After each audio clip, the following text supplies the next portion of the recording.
On April the 9th, 2025, the United States implemented tariffs on foreign goods between 10% and 104%. All countries were impacted with the exception of Canada and Mexico, which received tariffs earlier in February. However, later that day, the United States delayed the implementation of the new tariffs by 90 days. Well, in all markets but one, China. So does this mean that new cameras like the Nikon Z9 Mark II, the R6 Mark III, and the R7 Mark II won't see any price increases? But what does this mean for the DJI Mavic 4 Pro, which is about to be announced? Well, I'll break it down for you in a moment, but if you're serious about staying up to date on the latest camera gear, make sure to subscribe. It helps this channel grow, and it keeps you in the loop.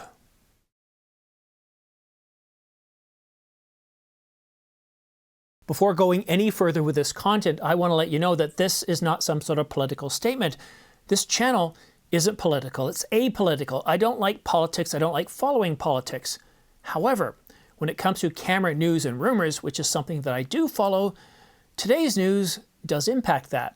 Now, without further ado, let's get to the main topic.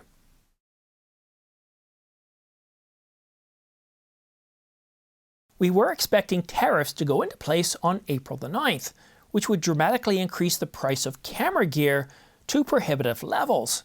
But as President Trump did with Canada and Mexico, when he first implemented tariffs back in February, the president provided a reprieve.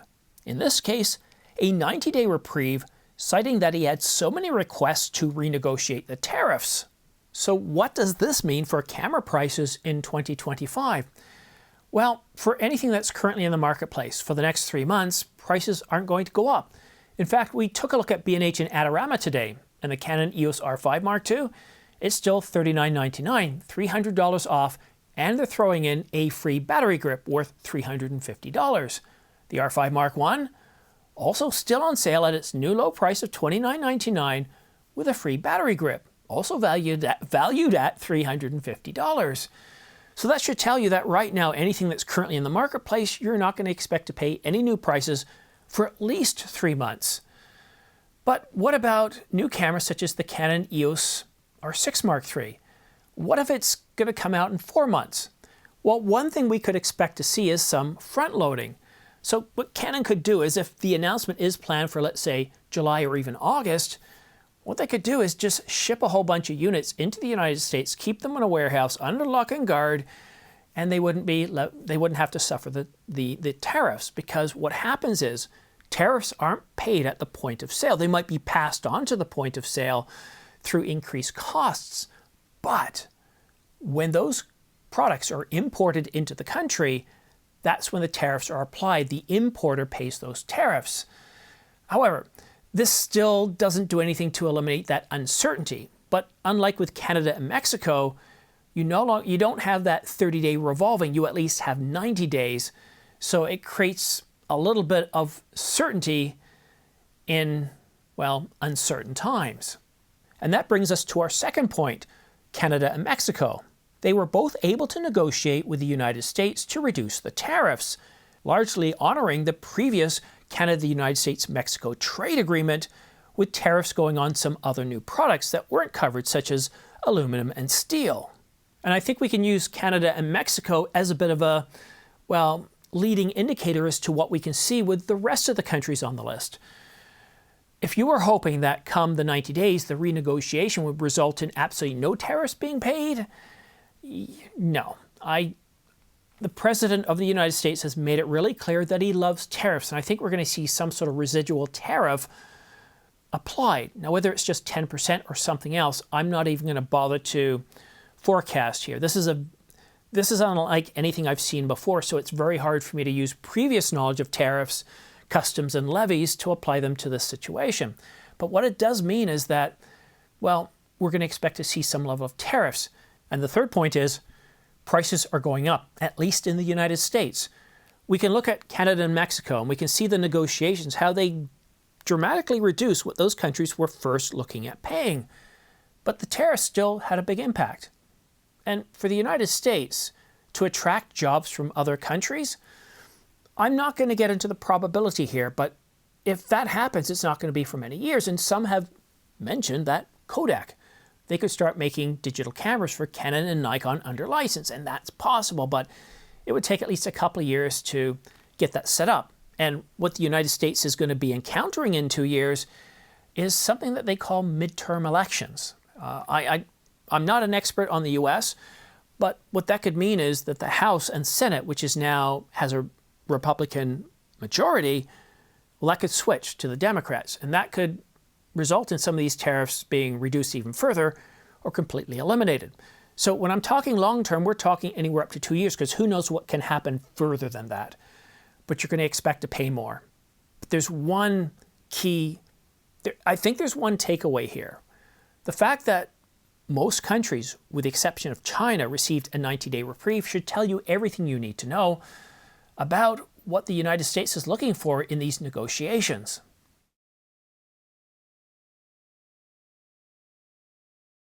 When I first heard about these tariffs, I wasn't exactly sure what the president was trying to achieve, at least not in the long term. Now, it's obvious some things that he talked about, such as to bring back more jobs to the United States, to bring in additional revenue, to be able to lower income taxes. I know, I heard the talking points. But whenever a politician says something, that's always the best that they're looking for. And then they always end up negotiating, whether it's within their own government or with foreign governments. So it wasn't exactly clear what they were trying to achieve. But today, or yesterday, by the time you're watching this video, one thing is abundantly clear at this point. All countries got a reprieve, with the exception of China. And not only did China not get a reprieve, but the tariffs went up from 104% to 125%. That's significant for two reasons. One, whenever you have a tariff of 100%, it doesn't matter if it goes to 200%, 2,000%, or 200 billion%. It pretty much kills that market for the Chinese. So trying to send something into the United States, you double the price of that. It might have been a good deal before. It's no longer a good deal. Lenses, Tamron lenses that were made in China, well, you'd get a better deal on a brand new Canon L series lens than whatever Tamron was producing. So that's not good. But the second point, and this is the biggest point, we're talking about concessions here. That should tell you that what the United States is looking for in concessions, in negotiations with these other countries, is concessions that would curtail China.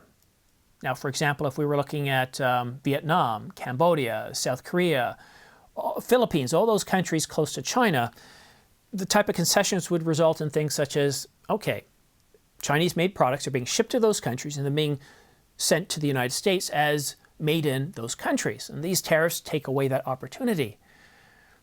I'm not going to get into the politics of this, but there's a lot of friction between China and the United States on many issues.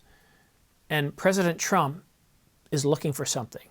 And until he gets an agreement with that something with China, the whole world is held hostage. Now, I used to play poker for a living. And if I was around the table and I'm up against a character called the United States, and it's got all the chips here, it's got it's got the biggest market in the world. Everybody wants to do business in that marketplace. So if you all of a sudden throw barriers to entry, everyone's thinking, I don't want to lose that. So what do I have to do? Oh, so I can no longer deal with this player here? We have to boot this player from the game? The stakes are very high here. We're all in. I had no idea of what the United States was really going at in the long term here, but it certainly looks like China's the focus here. And the rest of us, Canada, Mexico, Britain, the whole European Union, Malaysia, Australia, New Zealand, I may have to list off 180 countries. I think what's happened here is we're just simply collateral damage. But no, not collateral damage. It's a poker game. We are part of this. We're part of this international trade, the relationships. And I think what's really important to watch here is not so much the negotiations between the United States and all the 179 other countries. It's the negotiations or the tensions between the United States and China. There's a lot going on here. And there's an awful lot of really good political channels that can delve into that conversation further. I'm not going to, because from a camera point of view, this, unfortunately, for those of us interested in purchasing the DJI Mavic 4 Pro, the Fly More bundle, or the Creative Combo, the Cine version, or any of the other drones like the Inspire, the aerial camera platforms that this company makes, they are truly the leader in this space. Prices, they've doubled, at least based on what the tariffs are. So anything in the country right now, in the United States, you're good. But anything new that's shipped into the United States is not only going to go up by twice that, but at this point, it's 125%. That's 1.25 times the current price in the marketplace. And anything made in China is going to go up by that price. That is huge. That is significant. And by all means, I can't imagine this doing anything, at least right now, but shutting down Chinese exports. I mean, if you're a Chinese company, would you ship anything to the United States at this point, expecting that your retail price for your products would be at least double? I don't know. Let me know what you think in the comment section down below. I did my best to avoid the political here, because that's not what I do. I find arguing over political parties or political positions or policy, it's just not something I want to do. The United States isn't my country. It's not where I live. And we're going through an election here. And I'm not even fully versed on what's going on here, too. There's a lot of fighting, and I have no time for that. I'm very busy. I have a career. I have this channel as another career. I have a family, and that's what I'm focused on. Sure, as I see prices go up, that does affect me. And the price of camera gear, if it goes up, that will impact my buying decisions. But I'm not worried about it day in and day out. I've got other issues to worry about. Maybe, though, I should probably look at what I'm planning on purchasing over the next 12 months and see if I need to somehow change that. Maybe you need to as well. Let me know where you're from, what you're thinking of these impacts, and please keep the politics out of this. I've seen some really nasty comments on some other videos covering the similar topic. I just deleted them. That's not what this channel is about. I'm not interested in any bots that come in. I'm going to delete them as well. This is not a channel where we beat up on each other. I have no problem with people with different political stripes. For example, people that buy Nikon. I get along with people that buy Nikon, people that buy Sony or Panasonic. That's the way it should be. And the same thing with politics. I put that message at the beginning of this video because I wanted to kind of set the tone that this is not about politics. And I know people might have very strong opinions as to why things are being done. That's fine. I have no problem with opinions. It's just, this is not a political channel. And when I first heard this news today, I thought, I got to record on this. And I thought, no, I don't want to do this. I don't want to deal with the toxic comments that I received in the last few videos. But then I realized, no, I have to. This does cover the camera market very well, or significantly, and it's going to impact a lot of people. Now, thankfully, anything that Canon makes, that Sony makes, Panasonic, or Nikon should be safe.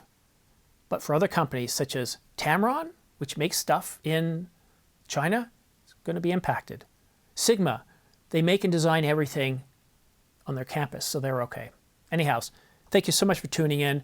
I appreciate your support. If you are looking at purchasing any new camera gear, consider using my affiliate links down below. These guys right here, I do have them in the description. I do get anywhere from 2 to 5% back. And as I talked about earlier in this video, we see cameras like the R5, the R5 Mark II, really good sales. If you were thinking of getting the R5 Mark II and you were worried about the impact of tariffs, get it now. $300 off and a battery grip. Even if you don't want it, you can get it, you can sell it, you can at least make $200 back. That's a really good price. Just 5-6 months ago, I bought the camera brand new, first on the marketplace. You're getting it for $650 cheaper. I mean, it's a really good deal. Anyhow, thank you so much for tuning in. Have yourself a great day, a great weekend, and we'll see you again soon.